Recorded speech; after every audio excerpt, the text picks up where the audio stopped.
Muito bem. Antes de mais nada, cumprimento o professor Márcio pela excelente exposição e abro para o debate, já que imagino que os senhores e senhoras, senhoritas e adjacências aqui presentes, eventualmente queiram manifestar-se, levando algum plano de reflexão compartilhada também para o profesor Márcio. Piense que, con lo que acabo de decir, es imprescindible. Si no se produjeran esas preguntas, Dios no lo quiera, sería un fracaso. Sería un fracaso. Então, para evitar o fracasso da noite, palavra franca, professora Marcela, na sequência o Gabriel. Quem mais quiser, eu vou anotando a ordem e dou a palavra a vocês. Professor Márcio, na verdade eu vou externar algumas angústias pelas quais eu venho passando agora, não agora, mentira, né? Como professor há um tempo. Eu fiz magistério, dei aula para a quarta série. E aula de alfabetização em escolas, vamos dizer assim, dos excluídos, né? Antes de ser professora de Direito. E ultimamente eu tenho tido muitas angústias, tanto aqui, né, quanto em relação ao lado de lá. A primeira delas é como que eu concilio a minha vontade de dar uma visão da disciplina, que não é mais aquele conteúdo programático tão estanque, tão parado, e ao mesmo tempo a cobrança que eu sofro de ter que dar o básico, o que está no conteúdo, que é o que eles precisam, que é o técnico, que é o do curso,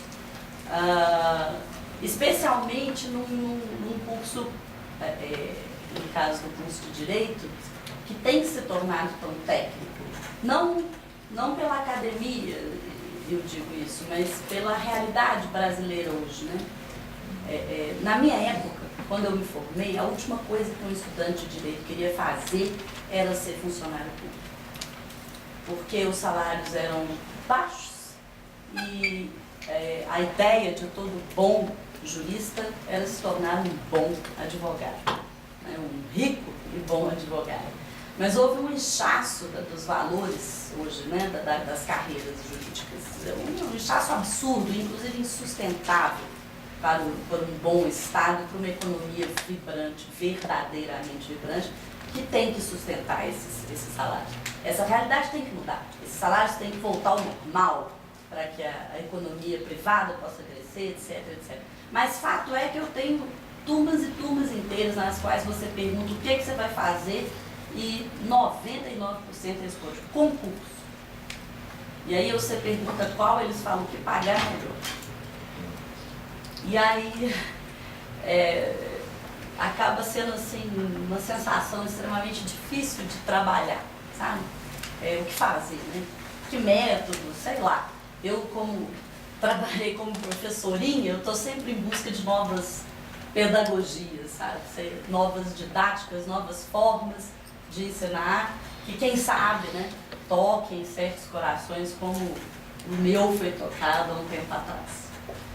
Essa é uma angústia grave de como ensinar. Nesses currículos, nessas distâncias, tudo tão isolado. Você vê uma disciplina lá no primeiro período e não tem o menor sentido com o último, e eu nem queria vê-la, porque de fato não cai no concurso para magistrado, e daí dessa porcaria dessa disciplina. Mais ou menos isso, como ensinar. A segunda, talvez, já vem aí desse excluído, sabe? A mente também tem me incomodado demais, talvez pela minha trajetória, pela, né, própria e pessoal, e também pela minha trajetória filosófica. Eu sempre amei muito os gregos e sempre achei muito tola a afirmação de que eles estão mortos, enterrados, e eu tenho que estudar as coisas novas, né? E eu sempre brinco com os meus amigos, o dia que o seu filósofo tiver 2.500 anos de história, meu cara, aí a gente conversa quem está morto e enterrado. Mas, né, ainda assim, ultimamente, Eu venho estudar por causa do curso Ciência Estado, mas não só por necessidades próprias também, muitos sociólogos brasileiros, muitos pensadores políticos brasileiros, e uma angústia muito forte me enche, né? Uma certeza, uma visão de que vivemos à sombra da Europa durante muitos e muitos anos, de que desprezamos quase que absolutamente a nossa própria essência, a nossa própria identidade, quem somos enquanto povo, quem somos enquanto país. O belo está lá fora, o saber está lá fora, eu tenho prazer. Né?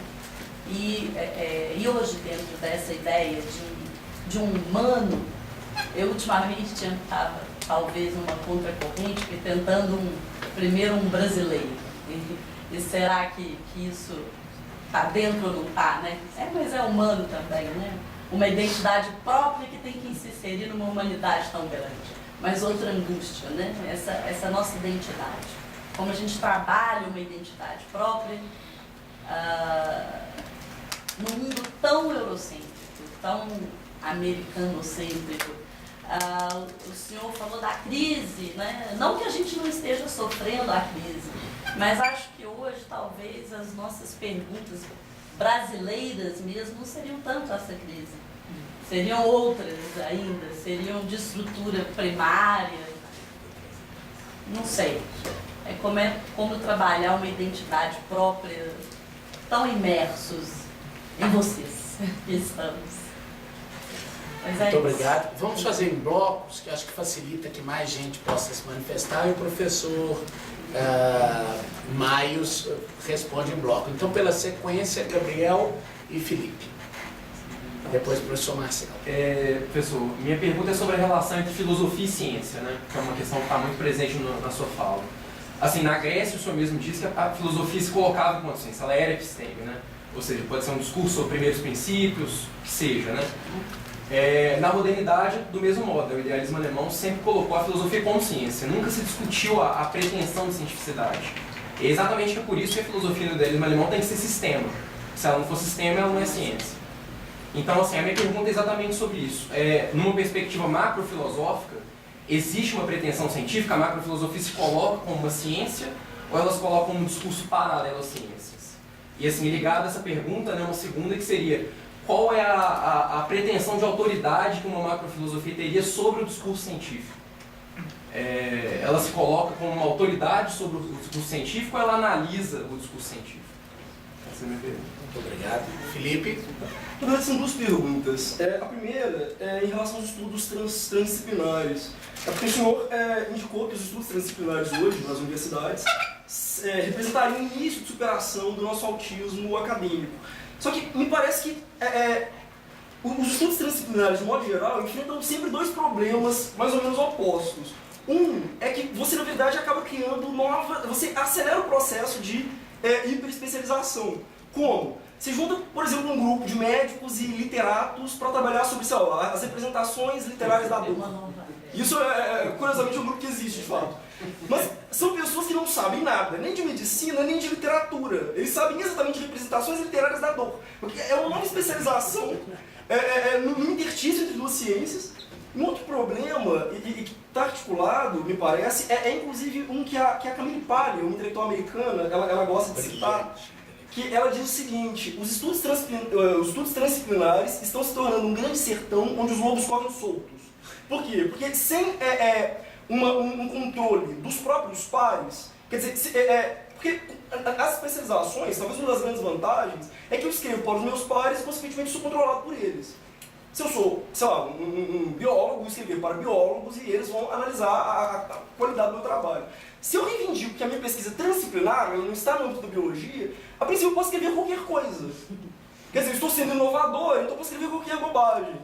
Então, e é curioso, porque me parece que é o que ocorreu no multiculturalismo norte-americano. Quer dizer, quando você tem toda a teoria do discurso, que é um lixo, de modo geral, quer dizer, é de péssima qualidade, ou os estudos feministas, quer dizer, são pessoas que não sabiam absolutamente nada. Eu falo na Ivy League mesmo. Quer dizer, é crítico. Esse é o primeiro problema. O segundo, que eu acho que está relacionado à questão que o Gabriel colocou, é que nós vemos hoje muitos cientistas assumindo esse papel de porta-vozes, de formadores de opinião. Só citar um exemplo, Richard Dawkins. Quer dizer, ele sai aos jornais e ele não fala só especificamente da sua especialidade. Ele avoca a pretensão de falar, vamos dizer, em termos coletivos, fornecer de alguma forma uma cosmovisão para problemas mais amplos. Como é que o senhor vê a relação do filósofo mesmo com esses autores? Quer dizer, eles ocupam, esses cientistas ocupam a contento esse papel que cabia antes ao filósofo, vamos dizer, a Sartre, por exemplo, a Michel Foucault, talvez tenha sido o último filósofo realmente que assumiu a cena pública, a ponto de sair na capa da People. Quer dizer, acho que é só isso mesmo. Muito obrigado. Vamos então ouvir o professor mais, depois faremos uma segunda rodada para a qual o professor Marcelo e o professor Davi já estão inscritos. Intentaré ir muy rápido con la profesora Marcela. Claro, precisamente porque no somos griegos, porque no tenemos, digámoslo claro, los griegos eran maravillosos, pero esa ciudadanía se sostenía sobre sobre esclavitud y además sobre, digamos, una paraesclavitud de las mujeres. De tal manera que el número de ciudadanos liberados griegos era muy limitado y muy pocos podían acceder a esa filosofía que he reivindicado. También diremos a favor de ellos que otros países ni tan siquiera eso. Pero claro, entonces, ¿qué sucede? Creo que hoy, de alguna manera, solo el Estado, y por lo tanto entiendo que los preocupados por los problemas teóricos se decanten por el funcionariado. Solo el Estado parece poder mantener todavía cuestiones, digamos, de no rentabilidad inmediata. En España eso decimos de I+D, que es investigación más desarrollo, que normalmente exigen unos resultados a unas velocidades increíbles. Parece que solo el Estado puede mantener todavía, a pesar de que hemos perdido muchísimo, algo así como la necesidad de una formación integral y por lo tanto generar el profesorado, funcionariado dedicado, incluso muchas veces con un voluntarismo digno de todo precio, porque, bueno, están ustedes en greve ahora, no es el sueldo adecuado al esfuerzo enorme dedicado que comporta esa profesión. Entonces, pero... Un rato. Negocia Dilma. Por favor, también, sí. Y entonces, lo entiendo, solo el Estado parece poder hacer esa labor. Me dicen algunos compañeros que las empresas comienzan a darse cuenta que la hiperespecialización tiene costes muy notables. Ya saben ustedes, ha sido noticia porque era extraordinario que algunas empresas requieren para altos cargos de dirección de proyectos integrados y de conducir personas que merecen ser, que no son trabajadores manuales allí en una cadena de montaje, sino que son especialistas con mucho talento, etcétera, para sacar provecho de ese capital humano. Cada vez piensan más en filósofos o en gente con una formación humanística amplia, porque son los que pueden ocuparse de ello, ¿no? Pero por ahora hay que reconocer que el Estado es el último garante de ese aspecto, y eso explicaría esa postura. Por otra parte, los excluidos y el dominio de Europa es paralelo. Y de Europa y de Occidente. Allí creo que Europa ya se ha vuelto muy autoconsciente de nuestra parte en la barbarie mundial. Creo que Estados Unidos todavía no ha asumido su parte, también no todos los europeos, está claro. creo que también esos planteamientos macro llevan a ello, porque entonces no se dicen cosas que son verdad, ¿no?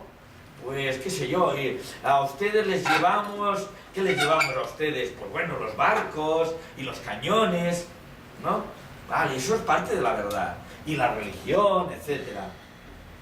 Claro, un planteamiento realmente macro, ¿y ustedes qué se llevaron? ¿Y cómo lo hicieron? ¿Y de qué manera? ¿Con qué? Etcétera. Creo que estamos en la misma línea y por lo tanto creo que nos entendemos perfectamente.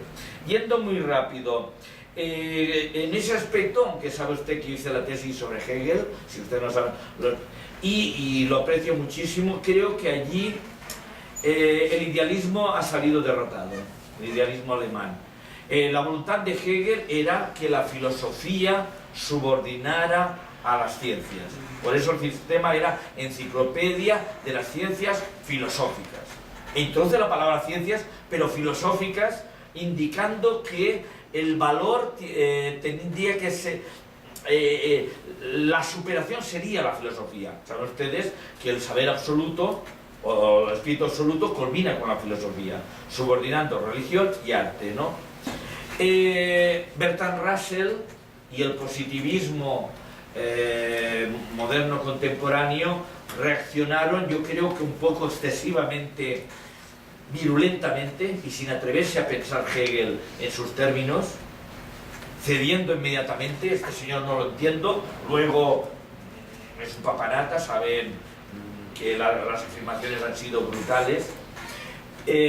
Por lo tanto defenderé a Hegel en todas partes, pero diría, bueno, también lo dice Hegel eso, pero diría que la perspectiva de la filosofía, que es su pregunta, la filosofía como autoridad por encima de las ciencias, como digamos una especie de alto tribunal que va diciendo, ustedes física lo están haciendo muy bien, continúen así, ustedes económicas no, suspendidos, que por cierto es verdad, pero no podemos arrogarnos ese alto tribunal. Digamos, la evolución de la historia nos ha descabalcado. Pero aquí creo que el otro Hegel es más lúcido, el Hegel de la lechuza de Minerva, que dice algo así como que la filosofía va detrás de la realidad. Yo diría que la ciencia, esa ciencia especializada, está muy cerca de la realidad. Lechuza coruja, obviamente. Você já conhece a imagem da coruja de Minerva. Sí, que levanta su vuelo al anochecer, a estas horas, ¿no? Cuando la realidad ya está madura y por lo tanto levantando acta después. Hegel piensa la filosofía como un notario que levanta acta. Napoleón representaba el punto culminante de la historia, el espíritu caballo, durante un lapso, luego dejó de serlo. ¿Por qué? Y pensarlo. Yo diría que aquí, ahora hemos de pensar este segundo Hegel. Nuestra labor es demostrar que podemos entender las ciencias, podemos hacerlas dialogar entre sí, podemos sintetizar modelos que incorporen diferentes ciencias, pero creo que arrogarnos un alto tribunal que pudiera decir algo así como, pues eso, no sé, los biólogos ahora, Dopkins, no sé, se equivocan, creo que es excesivo. Y fíjense ustedes que la evolución de la historia ha sido dura con la filosofía en el 19, en el 20, y creo que si queremos recuperar el respeto de los científicos, mejor que vayamos humildemente. Por supuesto, si llega alguien a poder subordinar como Hegel la ciencia, me tendrá a mí a favor. Pero diría que la estrategia es ahora recuperar el prestigio y ser todo lo humildes que podamos, pero haciendo labor. Y respecto al profesor a Felipe, que espero que sea doctor pronto, no es doctor, ¿eh? No me he equivocado, todavía no. Es Minerva. Vale. pero las preguntas son de doctor.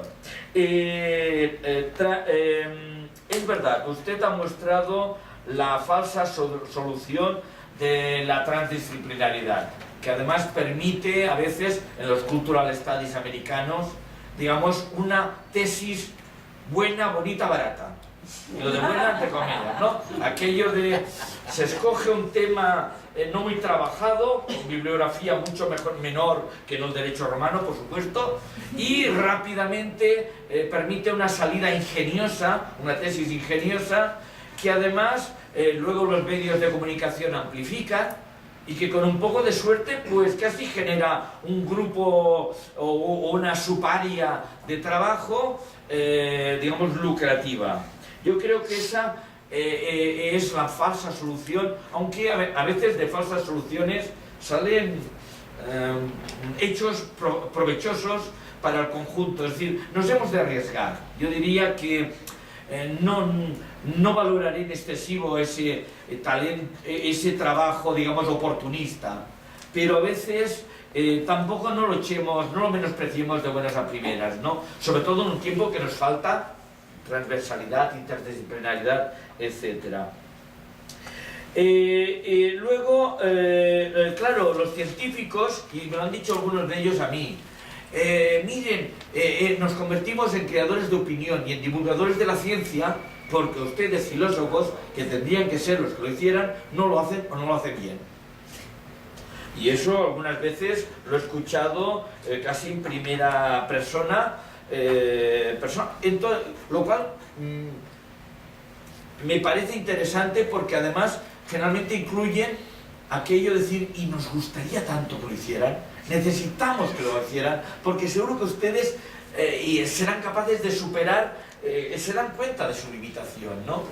Aunque usted ha mencionado, doctor Dawkins, que controla una parte muy importante del ámbito científico, ¿no? Bueno, entonces yo diría que la macrofilosofía en parte no tiene que ser divulgación de la ciencia necesariamente, aunque puede formar a buenos divulgadores de ciencia, etc. Creo que la ambición es más hegeliana, reconociendo esa humildad, ¿no? Y creo que pide entrar en el ámbito de las facultades a un cierto respeto y a un cierto nivel, porque la problemática actual es de excesiva dispersión y autismo. Pero en ese caso yo me muestro partidario de aprovechar todo lo que podamos de todo lo que hagamos. Y los cultural studies tienen aportaciones risibles, pero otras que a pesar de todo han hecho una aportación interesante. Más preguntas. Então, pela ordem, já havia pedido a palavra ao professor Marcelo, Davi, ainda temos a possibilidade de mais alguém nesse bloco. Professor Marcelo. Bom, a minha pergunta primeiro, agradecer pela palestra, foi extremamente, como sempre, inspiradora. E eu fico a pensar se a macrofilosofia é um pensamento do global ou do universal. Porque não seria o universal o problema ou a busca primordial da filosofia?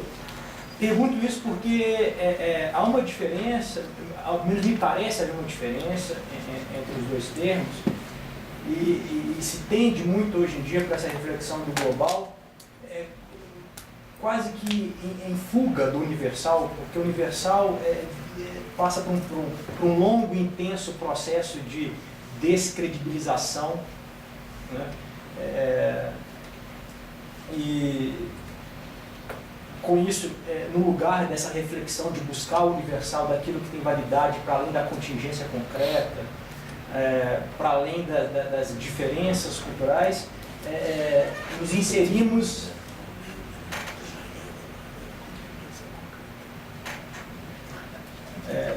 porque me parece que essa descredibilização do universal é justamente o que nos leva para essa busca de micro-saberes, de micro-esforços. Já que não suportamos mais o enfrentamento do essencial, do universal, da complexidade que ele representa, fazemos micro-esforços de conhecer e nos aprofundamos intensamente no pequeno, local e perdemos essa dimensão do sentido, ao ponto dos microsaberes não conseguirem pensar o seu próprio sentido. São descritivas, não conseguem compreender o que elas representam diante do todo, do mundo, né? Onde é que se inserem, não se comunicam. É muito mais uma angústia aí a compartilhar e a pensar. Não tem resposta para essa. Eu mesmo não consigo imaginar uma resposta. É mais para a gente poder dialogar, talvez. Muito obrigado, Davi. Professor, boa noite. São duas questões. A primeira delas, eu queria compreender melhor como o senhor situa a relação entre política e filosofia no contexto da Grécia Antiga e como que a política se relacionaria com a proposta da macrofilosofia no nosso contexto atual. A segunda questão o senhor fez referência ao professor Sousa Santos, que eu acredito que tenha sido o professor Boaventura Sousa Santos.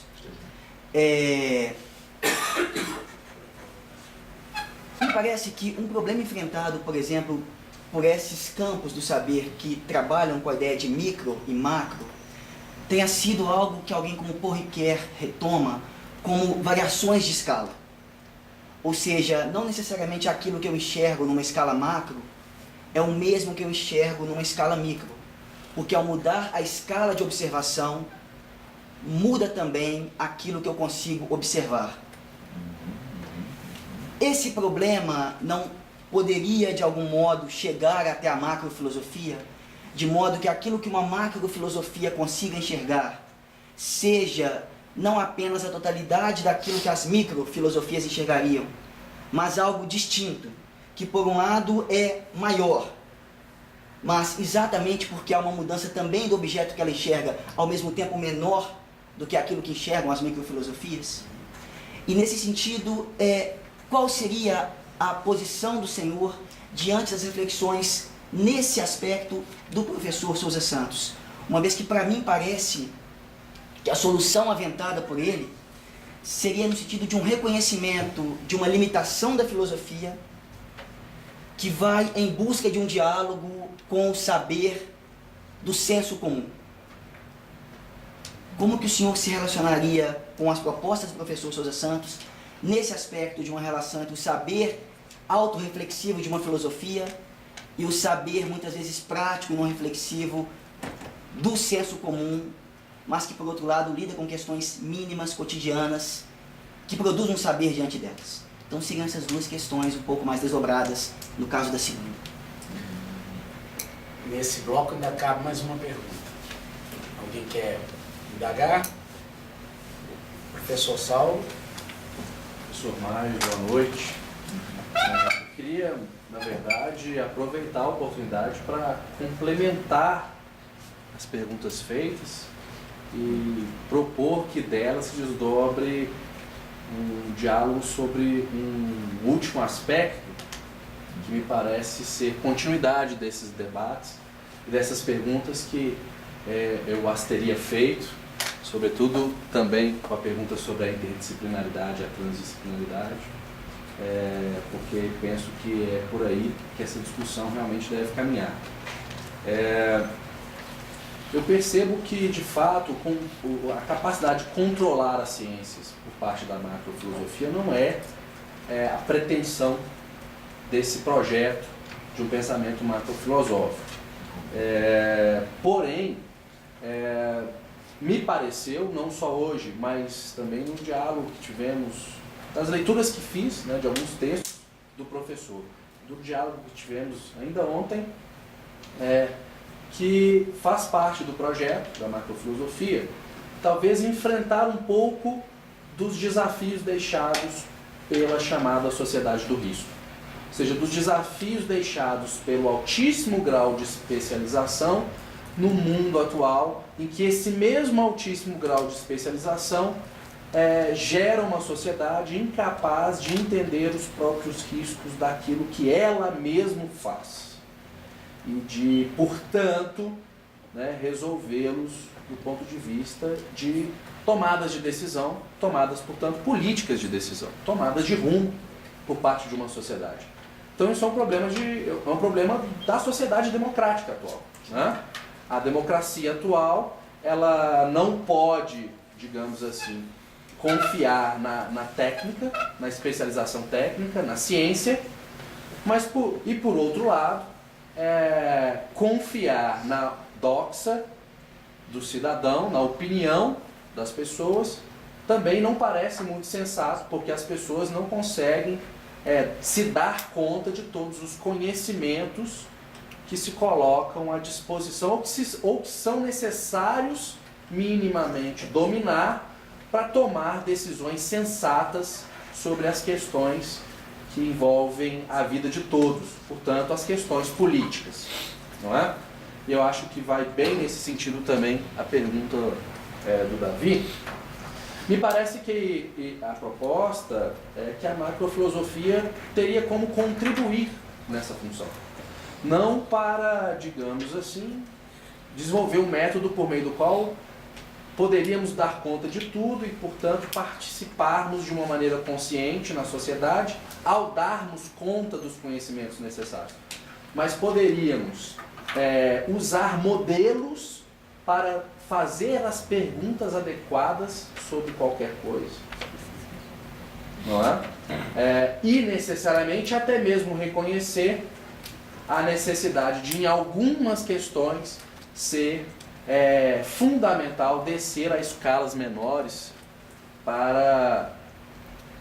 e depender, talvez, de um aprofundamento em uma verticalização em certos aspectos. Ou seja, talvez a macrofilosofia possibilitasse a um cidadão contemporâneo ter a capacidade de saber onde ir para entender melhor os problemas que precisa entender em determinado momento. Num mundo com tanta disponibilidade de informação, saber de que informações se nutrir para resolver certas questões ou para se posicionar sobre certas questões parece ser bastante uma das preocupações mais sérias no dia de hoje e os próprios pedagogos hoje em dia, né, os pensadores da educação se preocupam hoje em dia com isso, né?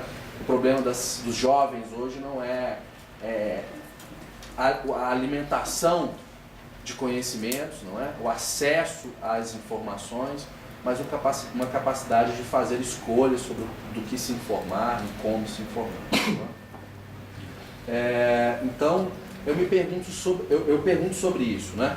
De fato, a macrofilosofia, essa é uma das pretensões que o senhor vê para a macrofilosofia, ou seja, a de colaborar no mundo contemporâneo com os enfrentamentos democráticos de uma sociedade do risco?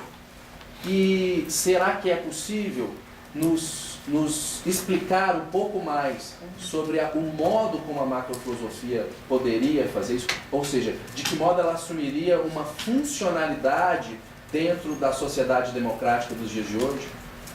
Muito obrigado. Posso fazer um pequeno complemento à minha questão, porque a fala do professor Saulo acabou me clareando ainda mais a minha dúvida. É sempre uma alegria ver ambos bem complementando. pequeno. Porque, diante do dito, fiquei pensando se, voltando à minha questão, se a macrofilosofia não seria um esforço de somar saberes, ou seja, uma soma de saberes, portanto um saber global de várias ciências, ou se ela é uma busca do sentido ou dos pressupostos ou da essência universal daquilo que se propõe conhecer como essencial.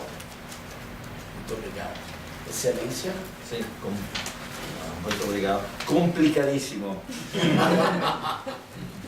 A ver, la pregunta del doctor Marcelo, que ahora ha profundizado todavía más. Quizás aquí mi posición, que no necesariamente tendría que ser a ver, macrofilosofía como la filosofía será lo que haga la gente con ella. Es decir, no no se puede cerrar los campos, decimos, antes y todavía no sabemos todo lo que será, o si será algo alguna vez, ¿no? Pero tal como yo me planteo el problema, su pregunta me resulta especialmente interesante. Tradicionalmente, la filosofía, y es la concepción tradicional de filosofía perennis, la humanidad nos habíamos creído que sabíamos lo que era la ciencia, incluso la ciencia humana. Es decir, la filosofía perennis tradicional, y alguien podría decir que la filosofía perennis tiene mucho que ver con la macrofilosofía, y yo me he reivindicado de una cierta tradición perenne, pero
epogé, con un paréntesis, dispuesto a que aquello pueda volver a ser discutido y puesto en la balanza. Creo que la manera que yo veo, pero el camino es este. Por otra parte, estoy totalmente de acuerdo en que no soportamos lo esencial, y creo que la posmodernidad se ha caracterizado muy bien por lo que usted ha descrito, microdiscursos que estaban muy cómodos, como usted también pensaba, Felipe, en sí mismos, y que era una manera de renunciar a problemas. La posmodernidad nace con una idea, creo, brillante. La modernidad ha exagerado con los grandes relatos, los macrodiscursos, muchos de ellos son discutibles, y luego obtiene una salida fácil, que es pues quedémonos en los microdiscursos, no hace falta que batallemos en exceso, quedémonos en ese juego banal de doxa, que hoy vivimos en un absoluto de la doxa.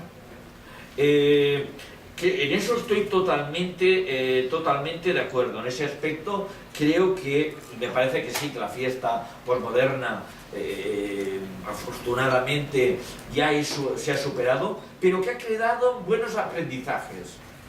Es decir, la crítica de la modernidad en algún caso era muy certera. La respuesta quizás no ha estado a la altura de la crítica. Y entonces creo que eso encaja también con algunas de las fórmulas, preguntas que se me planteen. Por ejemplo, creo que lo que acabo de decir, digamos, la macrofilosofía es una esperanza. De momento es básicamente una esperanza. En realidad, hombre, pues, no sé, tengo algunos libros que le animo cordialmente a leer y a discutir, no porque sean muy especialmente, absolutamente válidos, etcétera, pero para discutir y mejorarlos. Pero sobre todo una esperanza, en ese sentido que podemos formular buenas preguntas y buenos modelos. Y además creo que esas buenas preguntas y esos buenos modelos generalmente son comprensibles desde el sentido común, o al menos cabe la posibilidad de no hacer la dicotomía fácil de es que aquí estamos en una ciencia muy obstrusa, que ustedes no pueden entrar en ella, y por lo tanto, digamos, no en la tecnocracia, que también es una tendencia, pero que también existía en otras épocas. ¿Por qué? Y creo que allí la macrofilosofía puede aportar planteamientos interesantes en la línea que también planteaba el doctor Saulo, profesor Saulo, en la línea de empoderar a la ciudadanía, empoderar a la gente, lo cual no quiere decir que todo el mundo tenga que saber de todo, pero sí se me permite no ser un poco, sin mentir demasiado, haciendo un modelo que responda a, digamos, al menos a los inputs, para decirlo así neutramente, básicos en la cuestión, sin esconder la problemática. No sé, un ejemplo con el aborto. Creo que intentaré ser rápido.